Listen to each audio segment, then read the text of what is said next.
So good morning, everyone. On behalf of Lane Community College, I welcome you here today. I'm very glad to see so many of you here. This idea for a Peace Institute was born about 8 years ago, although 6 years ago was our first symposium. And like all great ideas, it was no one person's idea. It was an emergent idea that came up in the minds of several people, and we began to talk to each other, and before we knew it, we had a Peace Center, and here we are today in our sixth symposium. I'm very proud of the work that we've done to bring the college community together as well as the broader community to really think on and engage around the issue of peace. Community colleges serve the most underrepresented, sometimes the most underprepared, the most first generation, the poorest students in our community, and we're proud to do so. And part of our commitment, though, is to make sure that our students are exposed to all kinds of issues. They're not just here to learn to be good workers. They're here to learn how to be amazing citizens in our community. And so we're very proud to fulfill the mission that Lane has, including bringing our community together. Community, after all, is our middle name. So I'm going to be brief today because I really want to get to our speakers, but just a few thoughts. I think people that in the room that know me generally as a very optimistic and hopeful person. But I'm not in a very good mood right now. And I'm guessing that some of you aren't in a very good mood either. Whether it's the assault on women's rights that has been going on for the last few years. I was 62 last week, and I thought we'd be over this by now. When in the 60s and the 70s, we did some really good work, and I thought by now, 2013, for goodness sake, that we would be through this and would be on to some other fight.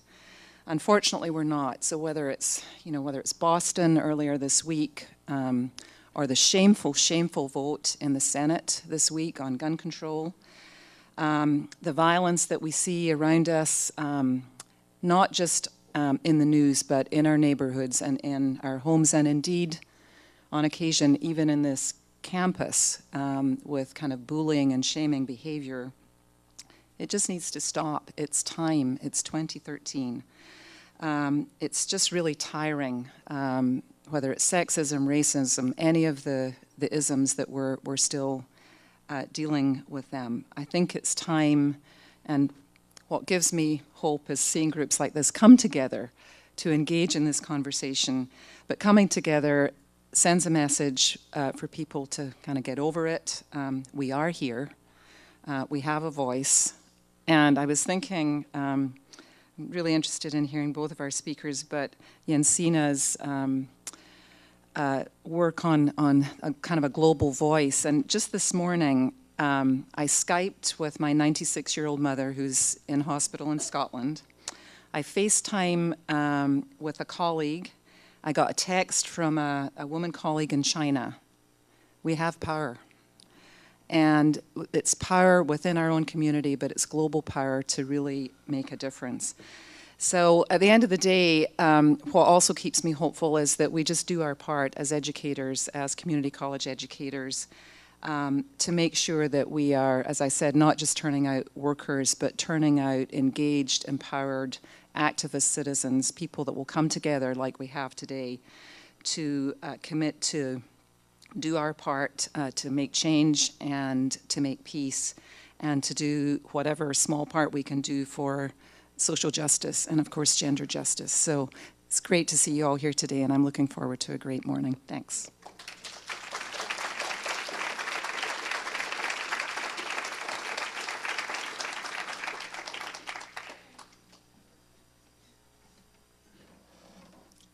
Good morning.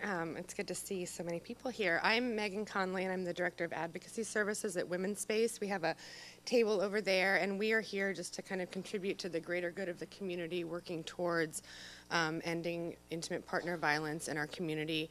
And one of the things that we're asking for, we started in October, which is Domestic Violence Awareness Month, a campaign called It Takes a Community to End Violence. to end the silence. And so what we're asking Lane community to do is take a pledge. We have copies of the pledge over at our booth, and there's also on the last sheet of your purple schedule for today, there's a pledge that is saying that you agree to be an ally of safe relationships, to be involved in healthy relationships, to be a role model for our county on a local level, and work towards helping to end the silence against intimate partner violence here, and also globally, because we know that if we start to do work on a local level, it kind of expands. So our goal, actually, the Center for Disease Control says that 1 in 4 women in their lifetime will be a victim of intimate partner violence, and 1 in 7 men. So in a county the size of Lane County, which is like 350-something thousand, that represents about 70,000 of our residents. So our goal at Women's Space is to get 70,000 residents of Lane County to take the pledge. So we have the main pledge, which is the healthy relationship one. And then over at our table, we have some different ones that are for children to be safe and helpful friends. We also have some for middle school, high school age students. And then we have one for adults who are agreeing to be a role model in our community for standing up against violence. So take a moment sometime throughout the day, fill out the purple pledge on the back of your sheet, or come over to our table and take a look at the other pledges that we have. Thank you.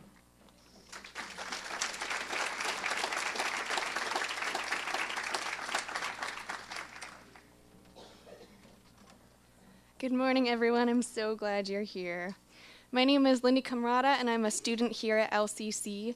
Last term, I took Patsy Rainey's Women in Work class, and as part of that class, I completed a service learning project, and that happened to be being a part of the Peace Symposium Committee and tabling for this event. I have to say it has been an amazing experience getting to know all of these local organizations who are here to empower women. And if you haven't looked at all these tables yet, please go and talk to them. They're amazing resources. So thank you, volunteers, everyone who's here.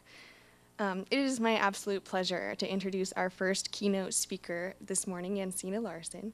She's an inspiration to women around the world. Her huge heart and even bigger vision not only helped her find her own strong feminist voice, but has unleashed the voices of thousands of women all over the globe.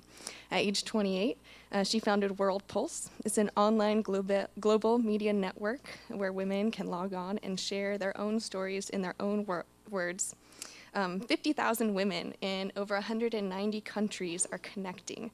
From some of the most remote areas to our own backyard, women are reaching out to each other. They're teaching each other. They're offering comfort, support, and compassion to each other, but most importantly, they're building momentum in a meaningful and powerful social justice movement. We all know that women are the world's largest untapped resource, and Jensine is opening the floodgates. She also wanted me to mention that in his best-selling book, Half the Sky, New York Times columnist Nicholas Kristof recommended joining World Pulse as one of the top 4 things you can do in 10 minutes to support women. So Jensine has a video for us to watch before she talks, but please join me in welcoming Jensine Larson.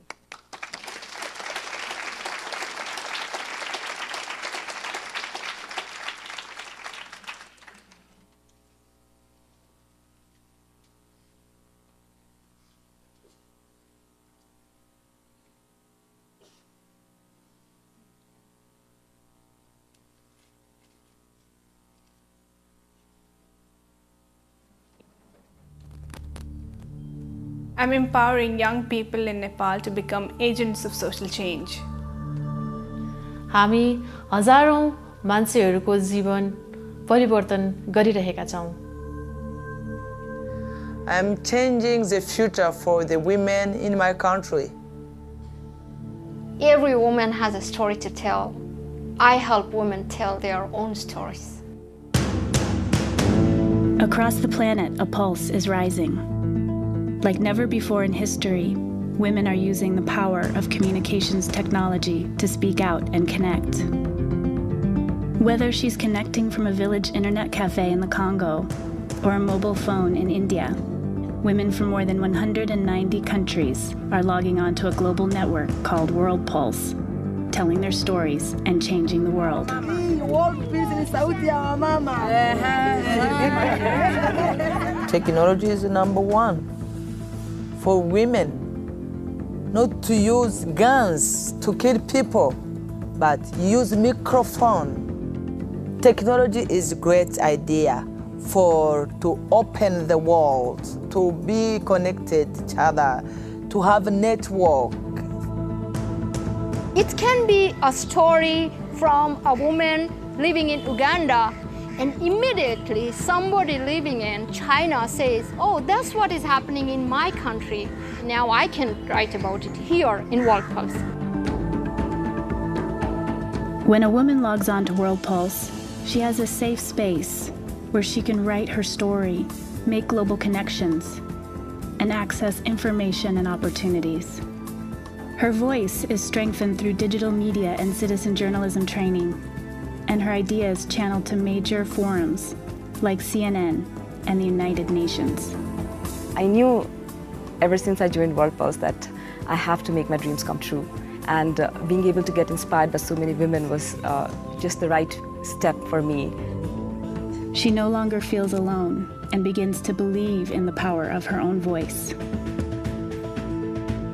Women with disability, no access to information, no connection, nothing. This is my voice going all over the world.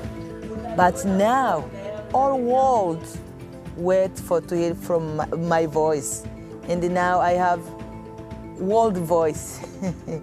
There was amazing women from Nigeria, from Kenya, from Sudan, and even from India. I think we shared a common dream. That energy, I think that energy has to be there if we are to do something tremendous. Through networking on World Pulse, women are gaining confidence as leaders and creating a chain reaction of change. Standing up for their land rights, running for office, winning prestigious awards and speaking opportunities, making international headlines, finding new jobs, being heard by international governments, and training hundreds of other women in their communities to speak for themselves and transform society. I think when any organization does a worldwide research and wants to find out the scenario on a singular issue and spends like millions and millions of dollars maybe in doing that, still cannot match the result that you are getting on World Pulse. To be connected gives me again life to think about how I can be solution. Not to be victims, but solution. To be voice through World Pulse. Now is our time, and now is our opportunity, and we can't miss our time. We are ready for change.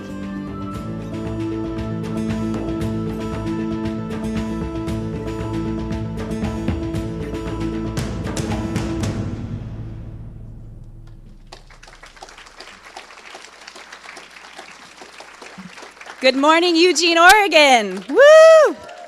You ready to feel the pulse today? I'm empowering young people in Nepal to be.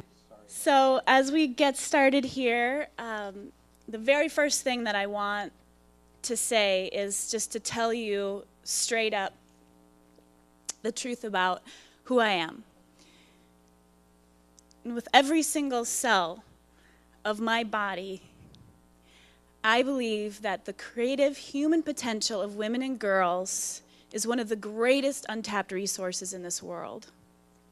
And I believe that we have a window of opportunity to use the power of communication technology to truly unleash this potential like never before in history. Yeah.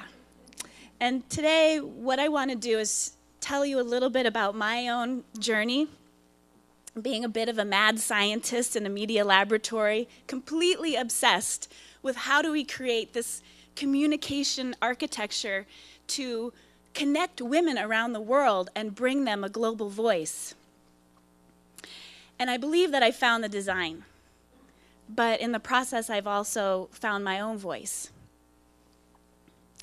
So what I am going to talk about is three things. First, I'm going to talk about the three unstoppable trends that I see that are in the world today the combination of which are giving us a window for the greatest social change movement in history, powered by women from the grassroots, from the bottom up.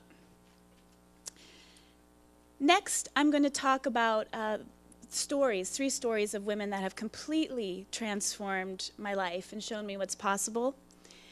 And then I'm going to talk about the 3 steps that the world needs to do now to create the fastest path to global equality and sustainability. At the very end, we'll talk about what you can do, how you can be a part of this pulse and transform your own life at the same time.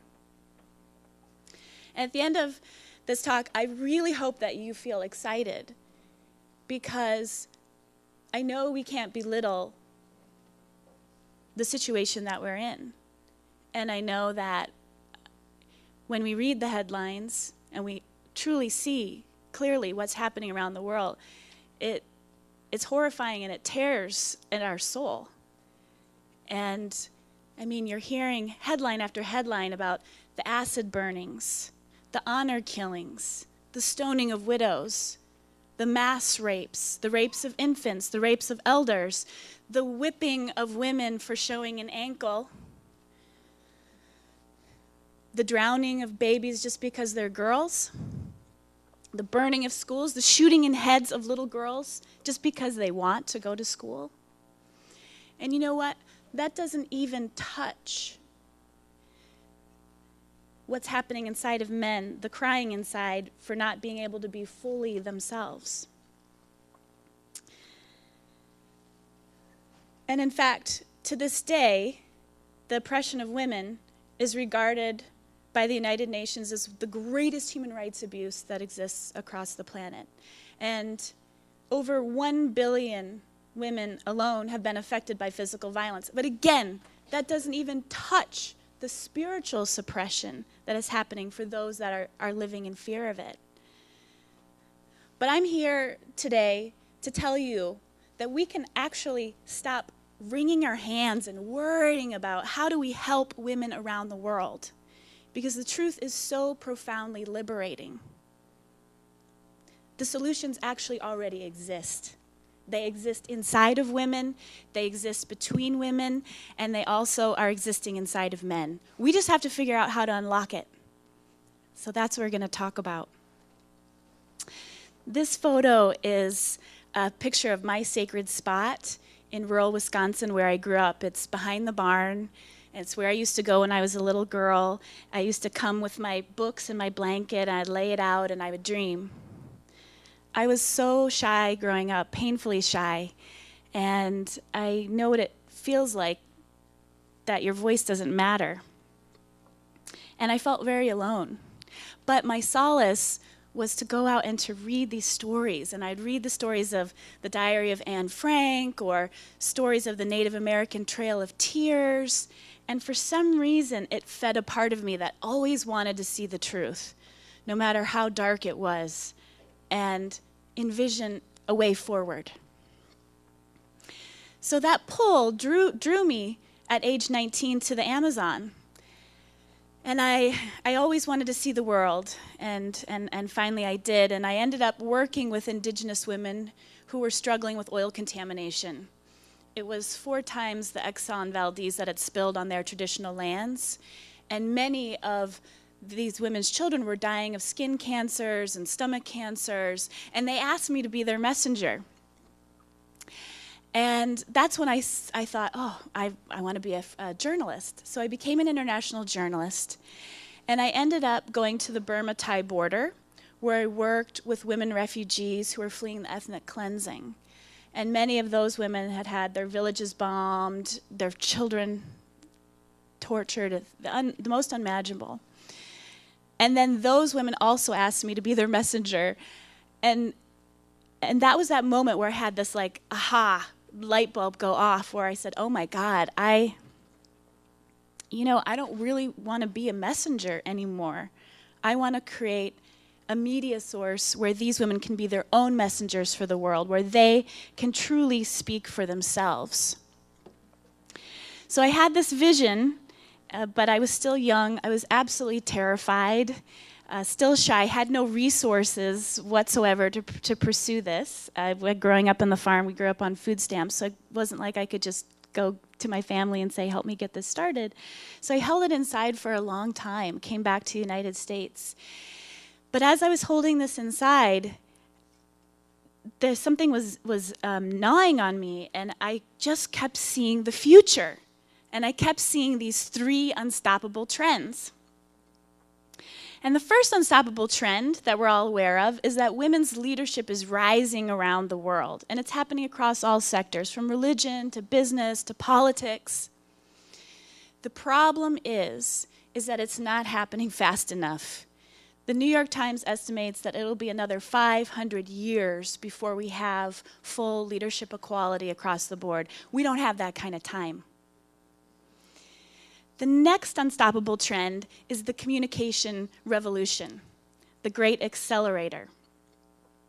Now, we also know that from South Africa to Iran, for the first time, women, even with access just to a cell phone, are able to access market trends, they're able to document crimes, they are accessing healthcare, but they're also mobilizing to create social change. And we saw this, of course, in India in response to the gang rape that happened there.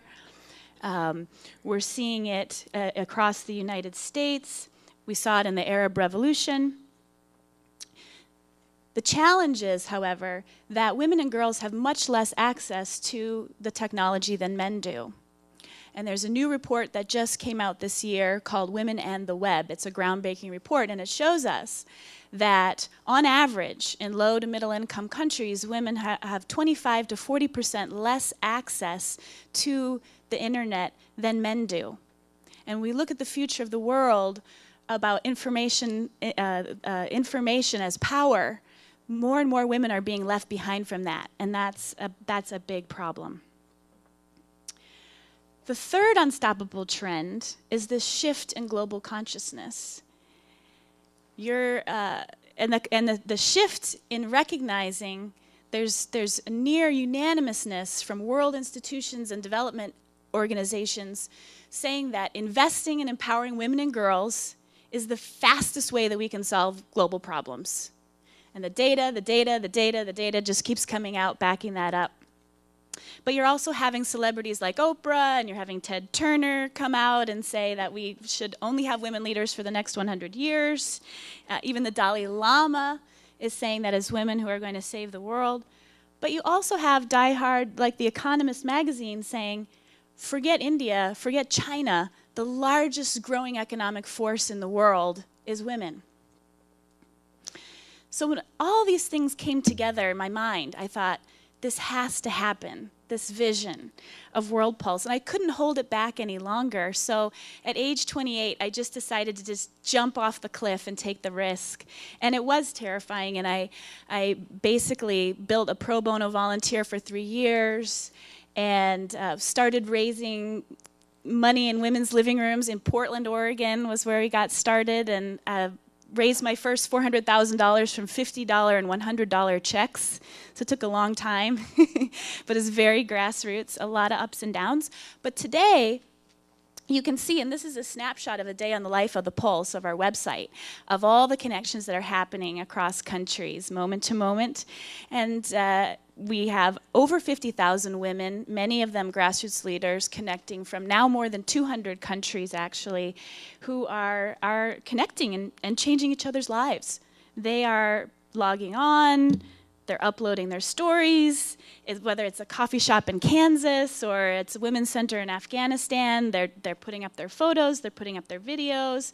Solutions, collaborating, sharing resources is something that you can do as well. You can just pop on, and within 5 minutes after registering in our online community, you can be talking to women in Bangladesh. You can say, oh, I want to go to Cambodia and meet women there. You can reach out to them and say, I'm coming to your country. Can I bring you school books, or whatever you want to do? It's an incredible global community.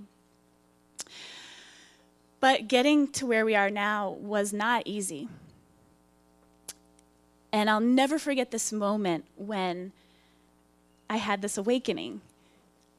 It was 2 a.m. and I was up late working as a crazy social entrepreneur. and it had been a really rough year. We had just beta launched the website, and we honestly didn't know if it was going to work. And people were telling me that I was crazy. How are you going to connect women all around the world and you're so young? And many people said my vision was too big and I needed to scale it back. But that night, I couldn't turn away from the computer screen because it was the time of the post-election violence in Kenya. And there were hundreds of women that were coming onto the site, flooding the site. And many of them had cell phone texts that were saying, hello, hello, is anybody there? Please tell me that I'm not lost. And they were writing about all the gunfire around their homes and the torturing of their homes. And I couldn't turn away, but suddenly I heard this beep of the Skype internet chat. And it was Leah from rural Kenya, who's a HIV positive mother of 5, caregiving for other women who had HIV AIDS. And she had found me, she'd found my Skype, tracked me down, and it said, "Zoom off to bed, Jensine. You're up too late. You must rest. Don't worry. I'm carrying the flame. I've got this." And I don't even have words to describe what that felt like. It was like this huge burden lifted off my shoulders. And this woman across the world who was going to more funerals in a week than I go to in my lifetime was there for me.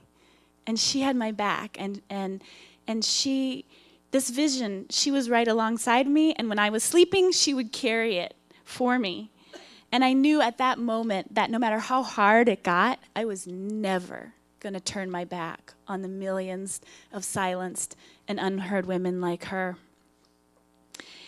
Because it was also her dream, and that I wasn't going to be alone in this work. And this is a photo of meeting Leah for the very first time in Kenya, shortly thereafter.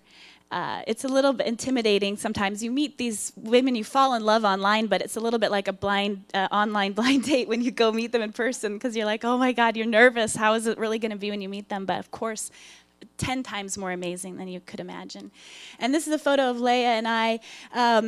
Our backs are turned, but we're facing over 100 women that she's been training online. And women would go around a line around the block while she would put her laptop up in her kitchen and train women how to get their emails and come on. And these women were matching with pen pals around the world. So each woman was standing up and saying, "Can you bring the message back to Susan from Chicago about how much her friendship means to me?" And we are telling our story of our friendship. And it was a wonderful moment. But I had no idea at that beginning of this journey that somehow I would have thousands and thousands of sisters all over the world, and that no matter what country I went to, I would always have a bed to sleep in and a hot meal. And I had no idea that these women would be naming their babies after some of our staff. Or that I would be sometimes meeting these women in person and staying up late at night, talking, laughing all night long. And then a few times at the end of those nights, the woman has said to me, "If anything happens to me, Jensine, will you take care of my children? Will you take care of my babies if I'm killed?" And just the level of entrustment that they have. And these relationships have completely enriched my life, and they can yours. And we are very much an extended family. So there have been countless other women who have shown me what's possible, and I'll just share a few stories with you. First of all, this is Neema Namadamu, and you did see her on the video earlier. Now, Neema is logged on from the Democratic Republic of Congo, which is, many of you know, considered the rape capital of the world, Eastern Congo. And one of the most silenced regions because of the horrible lack of communications infrastructure there. It's nearly impossible for people to get online. And Neema was born with a polio, with a disability, and considered a lost cause by her community. But today she says, "I'm not a lost cause, and neither is the Congo, and I want the world to know that." Nema started to come on, and after gaining the skills, she began to ignite a movement of women and training them how to also speak out online. And they call themselves the Mama Suja, which stands for hero women in Swahili. And the women, they founded their own internet cafe for completely women-only hours. And there's lines around the block. You can see them there working. They're fighting, friendly fighting over the laptops because there's only 12, 3 butts per seat, as Nema says. And they are pouring out their hearts and pouring out their visions and their solutions for how we can have a peaceful Congo. And in fact, they're going beyond that, and they're creating a development agenda plan, which is very comprehensive based on all the information they're learning from using the internet. Their plan has solar power. It has water and sanitation, sustainable cattle ranching, because cattle is very big there, women's leadership training, microfinance, telecommunication networks, all the things that they believe are so important. And their plan is to deliver this with a big, hefty price tag to major international aid and development agencies, completely turning on its head the way development happens today. So that's very exciting, yeah.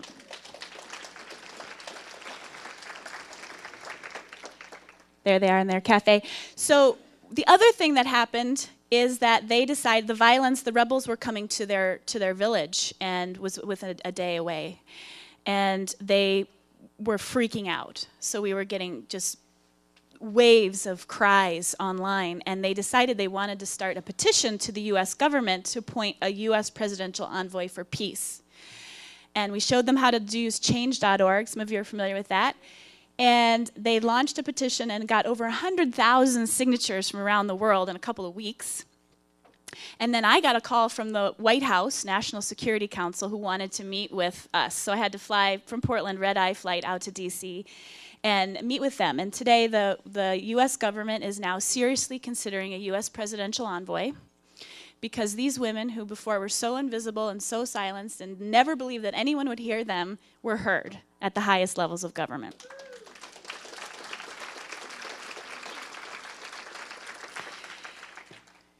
Here's another incredible woman named Stella Paul, and in India, she logged on, and her passion is to tell the stories of the other women who are the most marginalized, the trash pickers, the sex workers.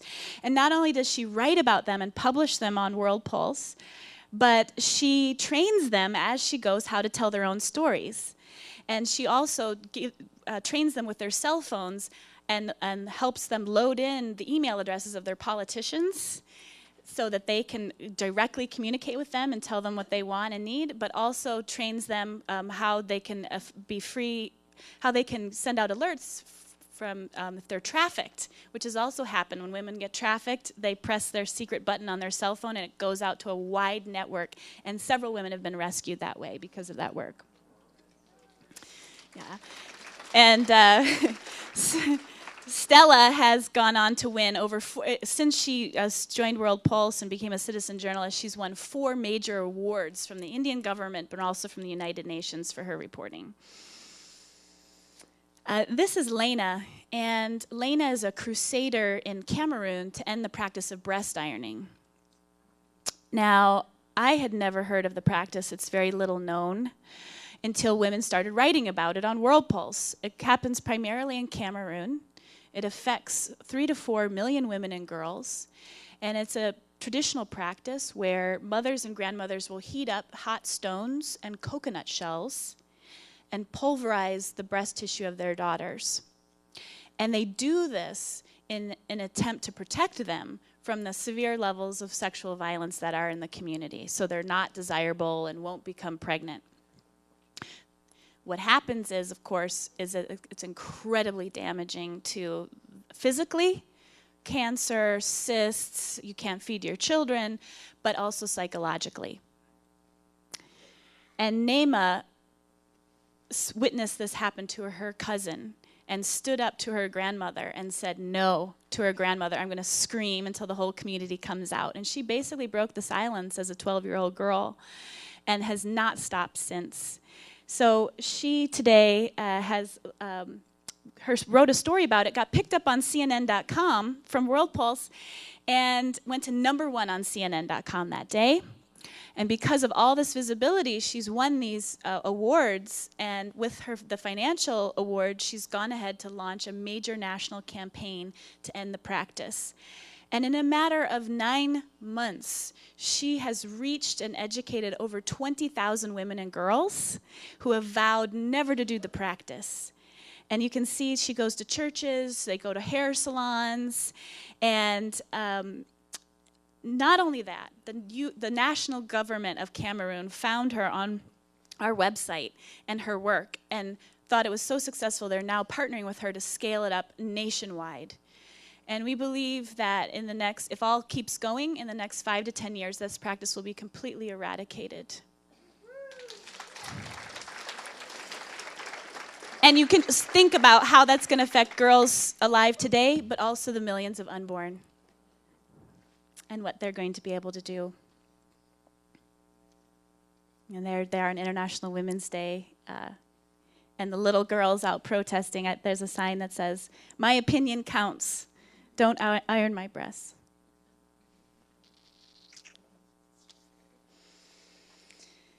So we're witnessing this chain reaction, and there's this phenomenon that I call the transmitters. And that is these women leaders who are managing to come online, which is very difficult in these regions, and they're getting empowered from the web, and they want to spread it to those other women in their community. And they're taking the knowledge, even offline, like Olutosin from Nigeria, who takes boats into the Niger Delta where there's no internet access.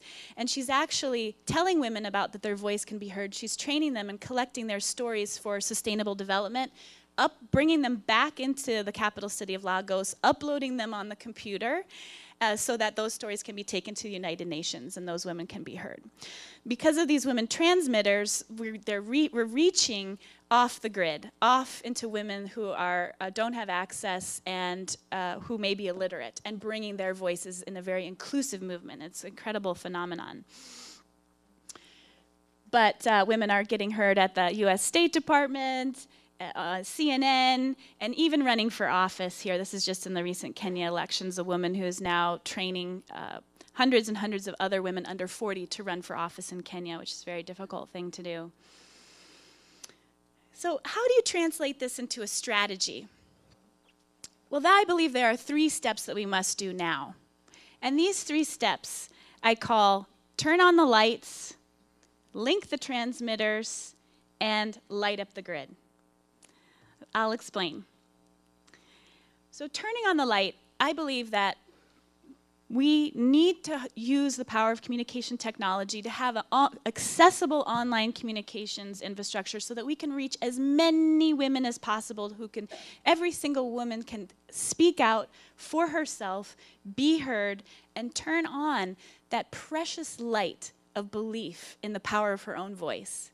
This is exactly how women describe it in their own words. It's like this light that gets turned on, of this awareness of her own power. And from that, a whole chain reaction of leadership growth and change will happen. But you have to first turn on that light, and I believe the fastest way, the lowest cost and the highest impact is to use the power of technology to reach the most number of women. The second area is link the transmitters. We need to focus on linking the women leaders who are motivated to reach 100 more women or 1,000 more women or 100,000 more women in their communities and empowering their voices. And this is how we're going to rapidly reach to women who are off the grid and who are rural or who are illiterate and include their voices. And what is going to happen is so cool with this. Because when you're linking these women leaders, they are sharing solutions. So not only are you unlocking the individual human potential that exists inside of each woman, but you're actually unleashing a greater feminine intelligence that does not yet exist on the planet, that is coming through the connectivity and the sharing of solutions. It's like the whole is greater than the sum of its parts. And this actually does not fully yet exist on the planet. And this is what is so excited that gets me up every single morning, is this unleashing the collective feminine intelligence that does not yet exist. So once we've linked and there's solutions that are being shared, and a good example of this is what's happening in the Congo. These women, isolated pockets of the Congo, they had their own story, their own voice, but it wasn't until they all got together online or in this internet cafe and started sharing their own perspectives that they drew a greater national action plan for change. That wouldn't have happened unless they were coming together. So the third step is to light up the grid. And what I mean by that is after we have brought on so many of these solutions online, we literally, I call this crowdsourcing the feminine intelligence of the planet. So once we've brought on all these solutions and we've truly listened to them, we need to respond with a massive infusion of resources. And I'm talking financial resources, educational resources, skills, everything that these women leaders are saying that they need and want. This development plan for the Congo, what do they want? Let's do it. Let's give it to them. So we need to respond to support the leadership visions that they have. But we can't do that so well until we first listen. And this is why development hasn't been working so well after all of these decades. We haven't first been listening on a massive scale. And this is what we need to do. And I believe that if we can do that, if we can do this, we are going to unleash this vocal uprising that is similar to what happened in the Arab Spring, but is truly global and truly powered by women. But not only that, it will be sustained because you have the communication infrastructure to sustain it. We do not have that yet on a global scale from the Arab Spring and more. So what can you do? This is a picture of one of our correspondents from Syria with her mentor from Florida meeting for the first time. I believe that there's so much you can do. But first, and the most easiest thing to do, is to listen and connect. If you want to know what's happening in Syria, for example, listen to the women, talk to them. You want to know, how do I truly help women and girls in Uganda or in Chicago? Talk to them. Wherever you go, you're creating a conference or a panel, make sure you have the women who are being affected by those problems speaking for themselves. You're trying to problem solve in your own family or your own community. Talk to the women, talk to the girls, ask them their opinion. Make sure that nothing is moving ahead without their voices front and center. You can do this online or you can do this in person. And whenever you ask a woman, what's your vision? What do you think? You're literally turning on her light, and in the process, you're going to turn on your own light. And trust me, you are going to get every bit as much back as you give. And it is so not about charity, so not about charity, but we'll be building a true movement together if we do this every single step of the way. So I think always making sure to listen, connect online and person, asking a woman what her vision is, including it, and also investing. I think every one of us should have a portfolio, whether it's $25 a year or $25,000. We should all be investing resources in women and girls, and especially after we've listened to them. So when all of us begin to form these connections on a massive scale, and we've also brought the best of the technology sector to bear to make these connections happen, we truly are going to ignite this vocal uprising. And women's voices are going to come out of the shadows and are going to drive their own development. We are going to move from this radio silence to this surround sound. And global decision makers will no longer be able to ignore us. As a collective force, women will have the power to overturn dictatorships, to hold corporations accountable, and to lead innovations, so many innovations that are going to improve the lives of women, of men and boys, and restore the earth.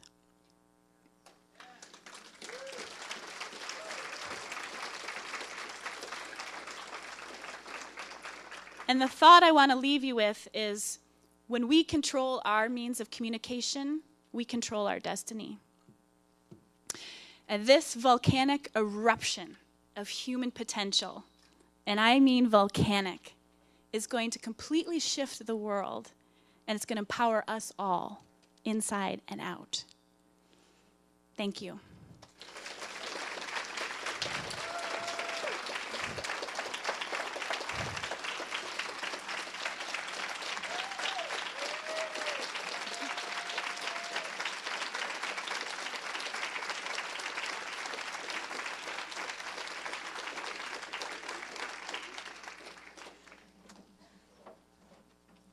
All right, we get questions.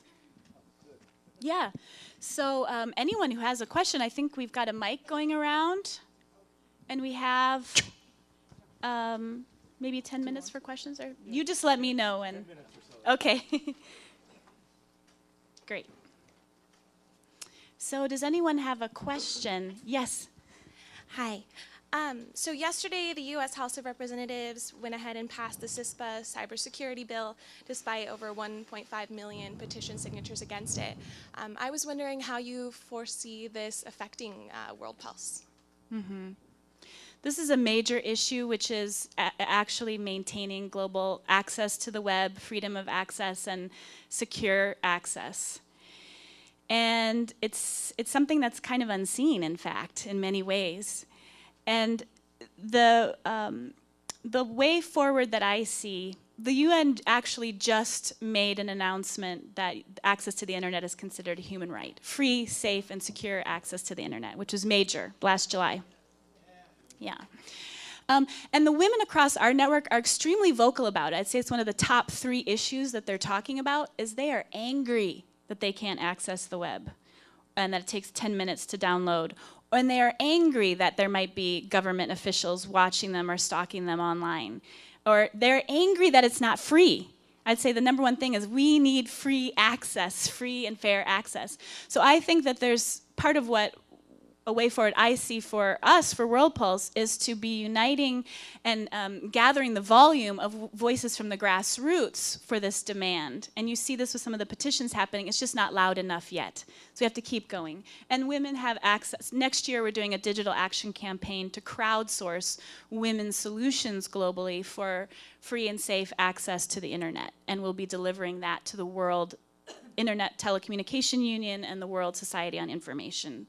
And so we're going to bring their voices to the highest levels and just keep rallying for that. But we all have to be vigilant. Another question? Well, we'll follow the mic. Who has the... Okay.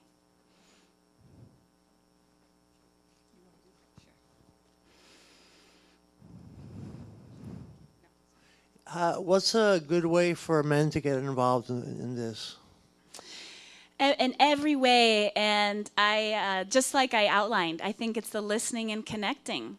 There are so many things that you don't have to wait to be invited, though, for men, and I think it's a huge courage for men to be speaking up now and in solidarity with women. And it's incredibly... well, I'll say it's attractive and exciting for women, for sure, when you do that. It's very powerful. We need men to also stand up and speak out because you're going to inspire other men. We really need men to do that also. Men can come on to the World Pulse community. You're very welcomed. And there are tons of men who are just giving supportive comments and saying, we believe in you, we support you, and learning so much and growing. And the women are incredibly inclusive. They designed, our global community designed the policy of welcoming men. So just don't be afraid. Just step up and keep speaking and speaking your heart. I guess I have a really basic question. How do you overcome the language barriers? Well, we have over 57 languages on our website, from Haitian Creole to Farsi to Arabic, and it's through a Google Translate. So it's not ideal. We don't have an ideal solution yet.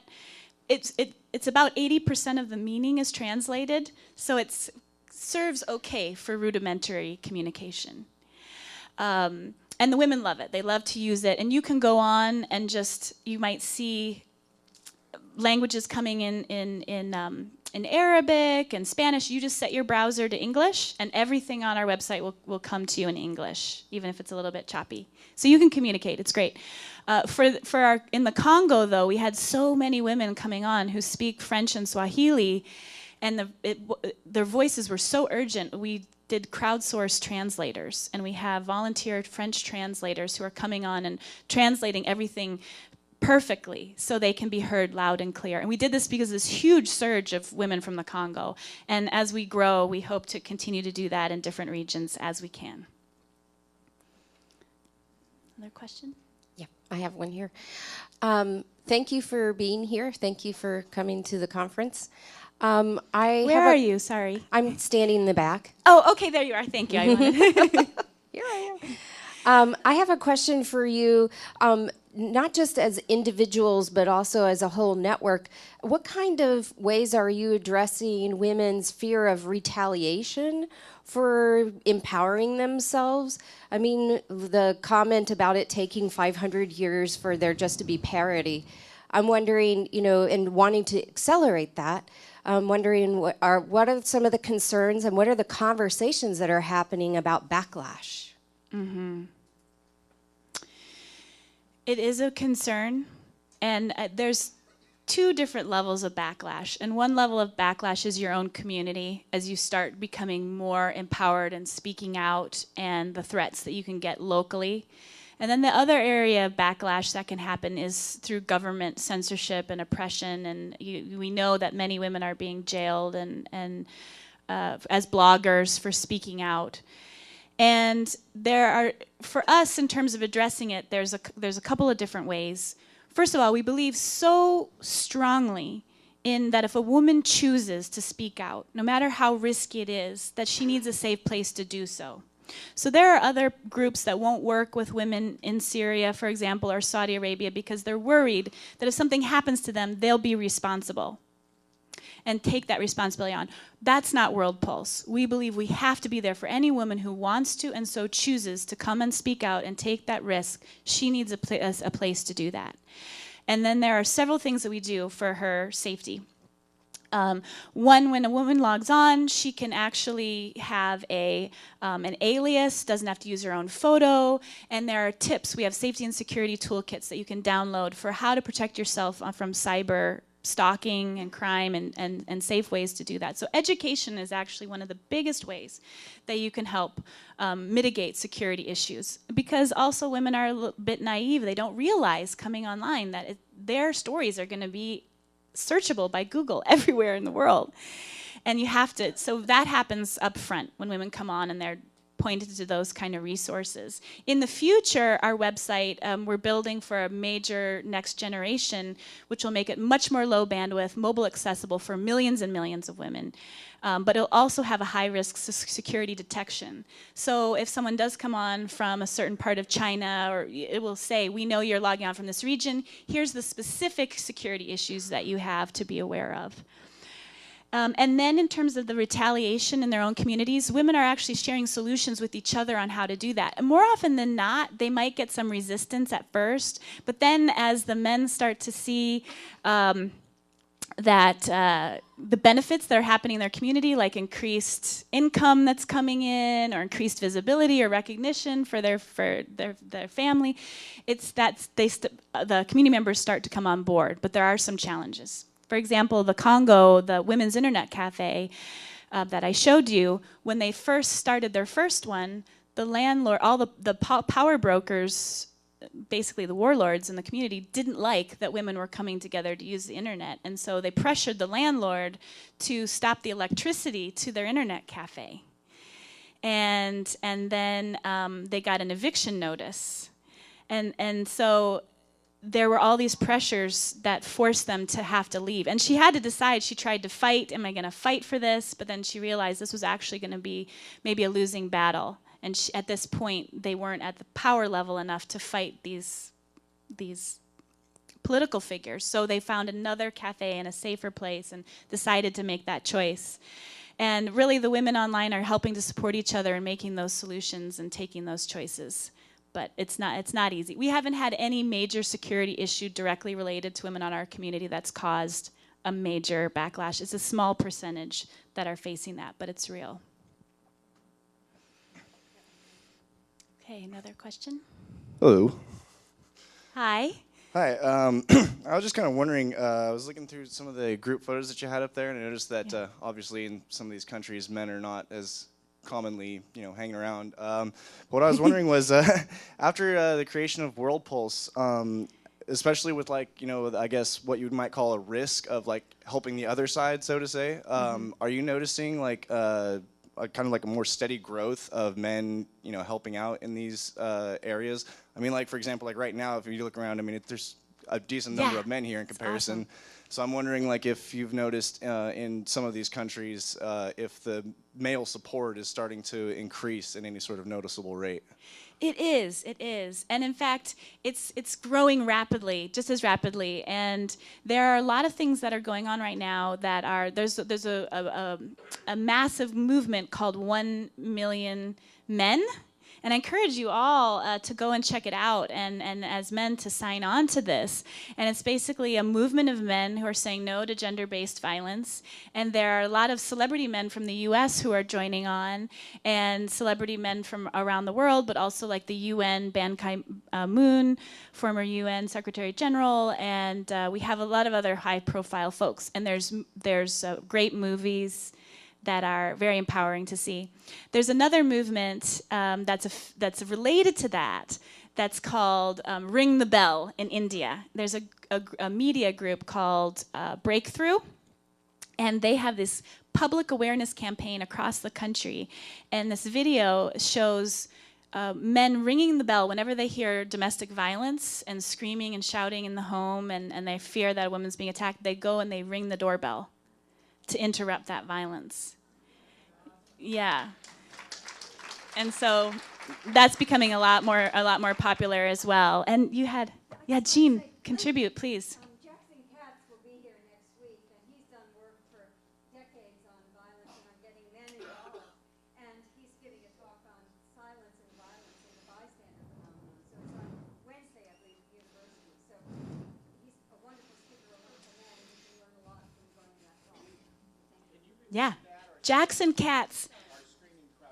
Absolutely. Okay, so there's an amazing voice coming to campus named Jackson Katz. And thank you. And he is coming on Wednesday, April 24th at 7:30 p.m. And it makes you realize how revolutionary this is when you hear men like him. So definitely come and check him out. It's going to be great. And I think he was inspired by you, Jean, when you saw one of your first work. So full circle happening there.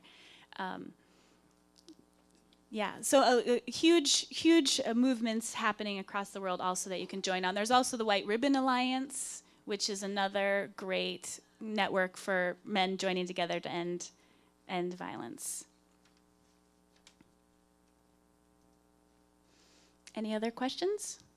I think there's one over here. Hi. I was wondering why you think the U.S., there's such a low amount of women actually getting into politics and getting involved in the community. Mm-hmm.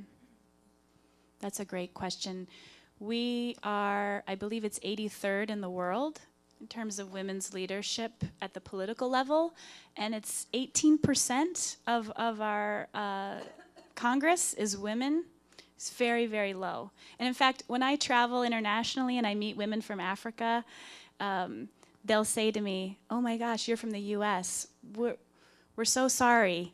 We know you have so much child obesity and prison populations are so high and low levels of women elected. Like the women from Rwanda who I've met, they have over 50% women in parliament. And Uganda has over 30%.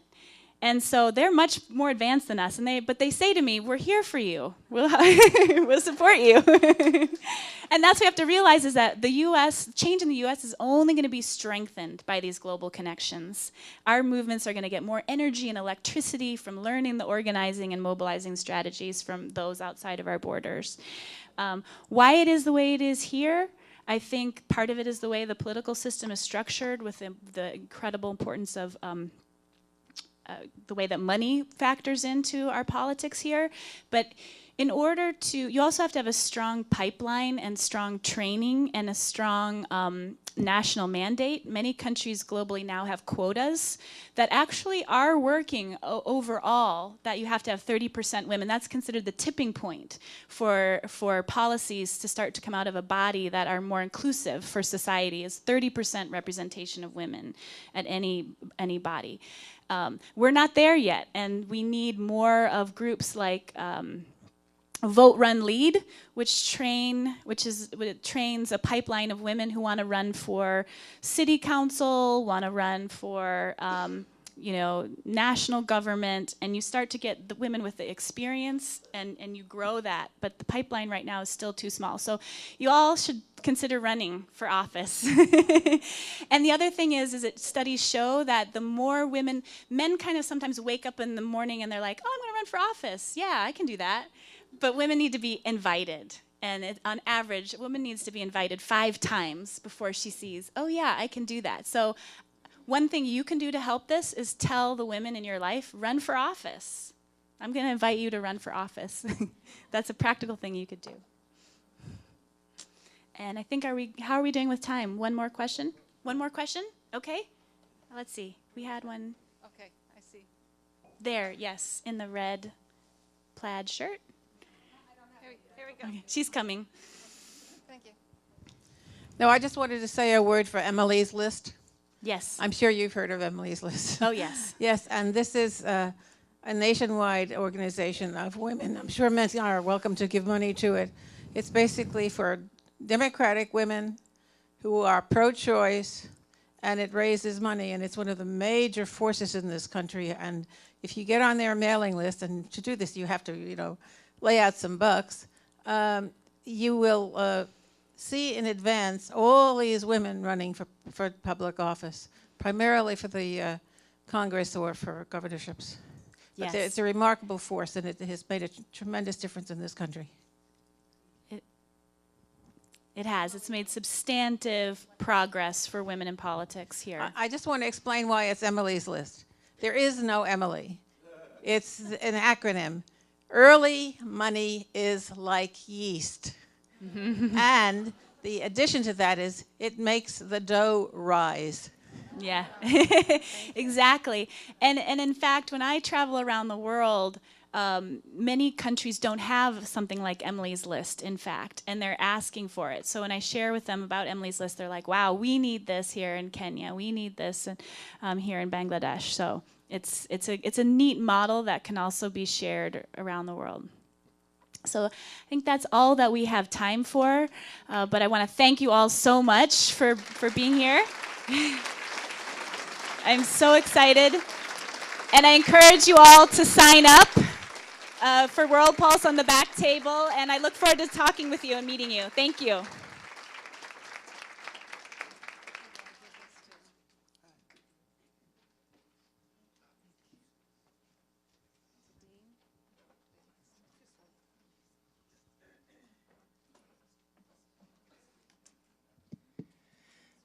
Thanks everybody for coming. I'm Ruth Wren. I'm on the Lane Peace Center committee, and I also work at the women's program at Lane.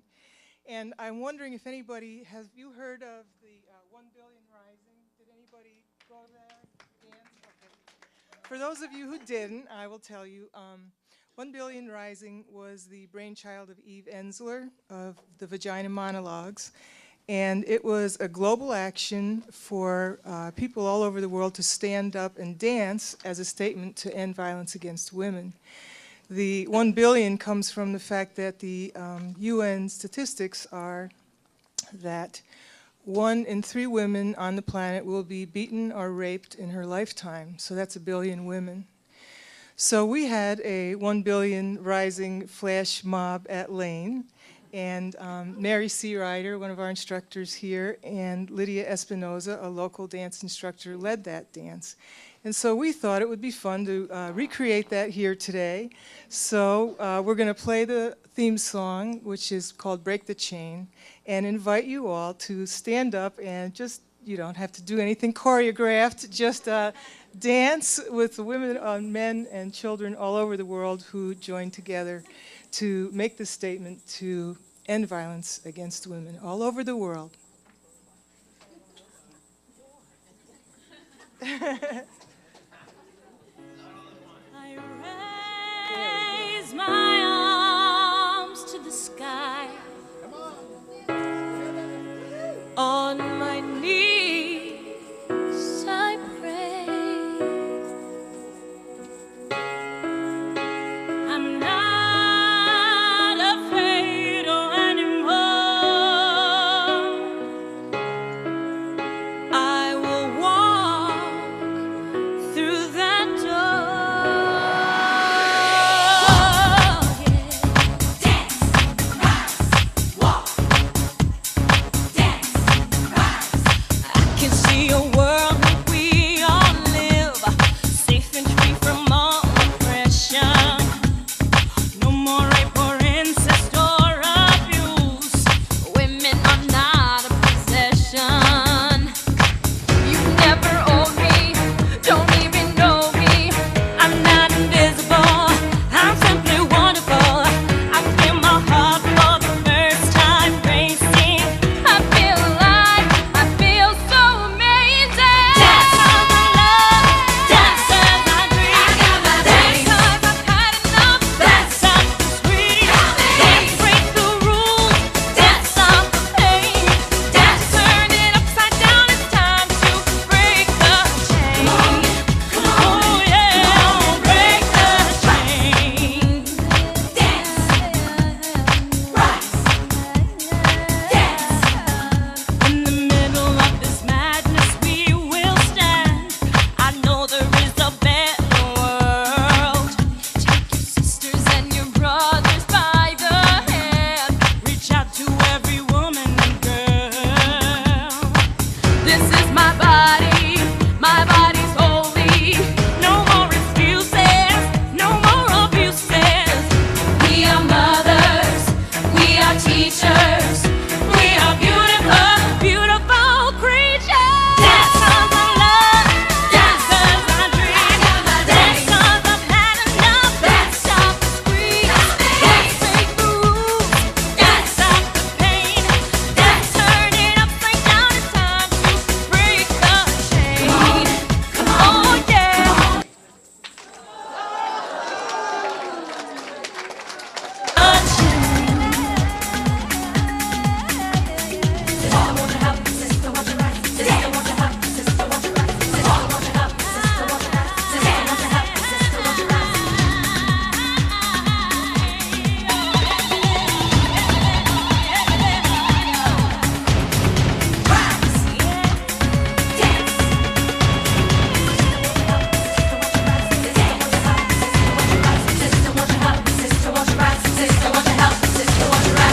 This is my body's holy. No more excuses, no more abuses. We are mothers, we are teachers.